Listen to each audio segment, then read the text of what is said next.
مغرور کا انجام بیان کیا جاتا ہے۔ زمانے کا ستایا ہوا ایک مفلس ایک امیر آدمی کے پاس گیا اور اپنا احوال سنا کر امداد کی درخواست کی۔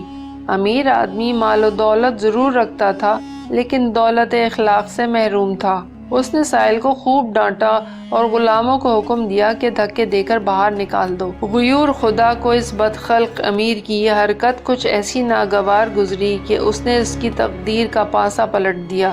پے در پے نقصانات اور آفات نے اس کی املاک کو برباد کر دیا اور وہ عزت اور وجاہت سے بالکل محروم ہو گیا۔ جیسا کہ قاعدہ ہے، زوال کے وقت کوئی ساتھی نہیں بنتا۔ ملازم اور یار دوست اس سے کنارہ کش ہو گئے اور ملازموں میں سے ایک ایسا ملازم جو اس کا معتمد تھا ایک اور شخص کی خدمت پر مامور ہو گیا۔ کچھ عرصے کے بعد ایک دن یہ خادم اپنے نئے آقا کو کھانا کھلا رہا تھا کہ کسی فقیر نے دروازے پر آ کر صدا لگائی۔ یہ امیر نیک خو اور خدا ترس تھا۔ اس نے خادم کو حکم دیا کہ سائل کے لیے کھانا لے جاؤ اور اس کا سوال پورا کرو۔ خادم کھانا لے کر چلا گیا۔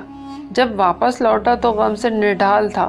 اس کے رخساروں پر یوں آنسو بہہ رہے تھے جیسے اسے کوئی بہت بڑا صدمہ پہنچا ہو۔ امیر نے رونے اور اتنا ملول ہونے کا سبب پوچھا تو اس نے کہا، اے آقا، جو بوڑھا آدمی باہر کشکول لیے آج ہمارے دروازے پر بھیک مانگنے آیا ہے، یہ کسی وقت بہت دولت مند تھا اور اسی زمانے میں میں اس کا خدمت گزار بھی رہا ہوں۔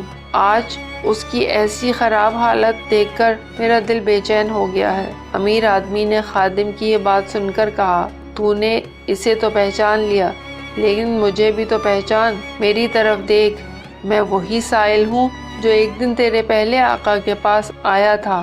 اس نے مجھے بے آبرو کر کے اپنے گھر سے نکلوا دیا تھا۔ آج تو اسے جس حالت میں دیکھ رہا ہے یہ یقیناً اس کے برے اعمال کا نتیجہ ہے۔ خدا نے اسے اپنا فضل اور کرم نوازا تھا تو وہ فرعون بے سامان بن گیا۔ اگر وہ ایسا نہ کرتا تو اس حال کو نہ پہنچتا۔ نہ ہو مغرور اے ناداں، مکافات عمل سے ڈر، تیرا ہر ایک عمل ایک بیج ہے جو برابر ہوگا۔ جو خوش کردار ہے تو پھول اگیں گے باغ ہستی میں، نہیں ایسا تو پھر ہنگامہ برق و شرر ہوگا۔ وضاحت: حضرت سعدی رحمۃ اللہ علیہ نے اس حکایت میں قدرت کے اٹل قانون مکافات عمل کی طرف توجہ دلائی ہے۔ جس طرح کوئی شخص جو کاشت کرنے کے بعد گندم حاصل نہیں کر سکتا، اسی طرح برائی کرنے والے کو بھلائی حاصل نہیں ہوتی۔ بعض اوقات دیکھنے میں آتا ہے کہ ایک شخص برے اعمال میں مگن رہتا ہے جیسے برائی اسے راس آ گئی ہو۔